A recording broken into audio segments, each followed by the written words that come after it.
Hello friends, Kannada real star Upendra U I చూడడం జరిగింది. ఎలా ఉందనేది మన రివ్యూలో మాట్లాడదాం. మన ఛానల్ సబ్స్క్రైబ్ చేయని వాళ్ళు సబ్స్క్రైబ్ చేసి లైక్ చేసి చూడండి. ఉపేంద్ర కన్నడ డైరెక్టర్ అయినా కన్నడ హీరో అయినా కానీ తెలుగు రాష్ట్రాల్లో ఒక వర్గం అయితే కల్ట్ ఫ్యాన్ ఫాలోయింగ్ అలా క్రియేట్ అయింది.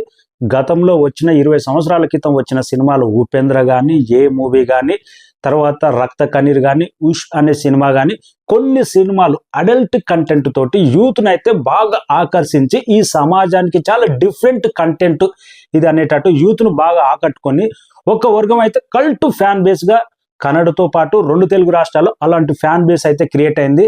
కొంతకాలం నుంచి అలాంటి సినిమాలు ఉపేంద్ర నుంచి రావట్లేదు. ఆ మధ్యల కాలంలో వచ్చిన కబ్జా మూవీ డిజాస్టర్ అయింది. ఇంకా లేటెస్ట్గా వచ్చిన టైటిల్ చూస్తే మళ్ళీ పాత ఉపేంద్రను చూడబోతున్నాం. యుఐ అనే సినిమా చాలా డిఫరెంట్గా ఉంది. ట్రైలర్ కూడా బాగా ఆకట్టుకున్నది. సాంగ్ కూడా నాది పెద్దది నీది చిన్నది అనే సాంగ్ కూడా చాలా యూత్ను బాగా ఆకట్టుకున్నది.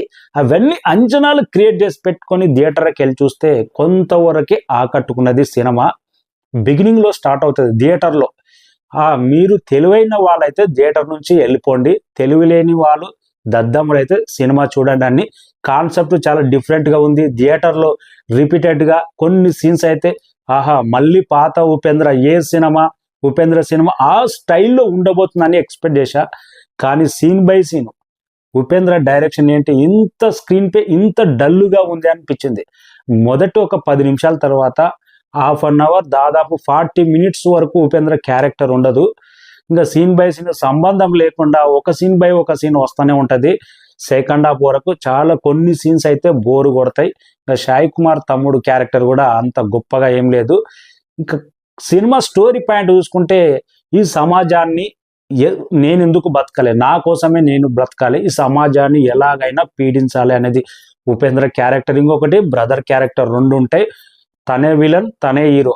ఇంకా మనకు చెప్పుకోనికే స్టోరీ పాయింట్ గొప్పగా అన్నట్టు ఏమనిపించదు. స్క్రీన్ ప్లే అనేది చాలా బోరింగ్గా ఉంటుంది. సాంగ్స్ అనేది పెద్దగా ఆకట్టుకోవు.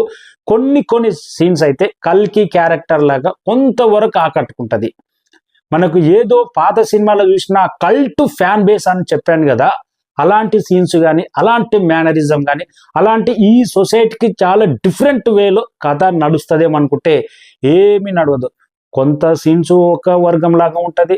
లాస్ట్లో క్లైమాక్స్లో అది ఎందుకు పెట్టాడేమో, ఆ బట్టలు లేకుండా కానీ కొన్ని సీన్స్ అది అధికారానికంటే పవర్ ఎక్కువ అనేది రకరకాల డైలాగులు పెద్దగా ఆకట్టుకోవు.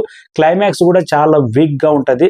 నాకు ఒక ముక్కలో చెప్పాలంటే సినిమా కల్ట్ ఫ్యాన్ బేస్ ఏ సినిమా ఉపేంద్ర సినిమా దాన్ని దృష్టిలో పెట్టుకొని చూస్తే టోటలీ డిసప్పాయింట్ చేసింది. ఈ టైంపాస్గా చూద్దాం అనుకుంటే సీన్ బై సీన్ కొంతవరకు అయితే ఆకట్టుకుంటుంది. అంతకు మించి గొప్పగా ఏమనిపించలేదు. డైరెక్షన్ వీక్గా ఉంది, మ్యూజిక్ వీక్గా ఉంది, హీరోయిన్ క్యారెక్టర్ జస్ట్ ఓకే అనిపించింది. పాత ఉపేంద్ర అంటే ఇంకా 25 ఇయర్స్ ఉన్న ఎనర్జీ ఇప్పుడు ఉండదేమో. ఉపేంద్రలో కూడా గ్రేస్ తగ్గిందేమో అనిపించింది. డైరెక్టర్ పల్స్ కూడా తగ్గిందేమో అనిపించింది. మనం యూఐ అంటే ఊహించుకుంటే ఆ రేంజ్లో ఉండదు. సొసైటీకి వ్యతిరేకంగా ఒకరేమో సొసైటీని కాపాడాలని 2 క్యారెక్టర్లు ఉంటాయి ఉపేంద్రవి. ఉపేంద్ర లాంటి కల్ట్ మూవీ అయితే కాదనిపించింది నాకు.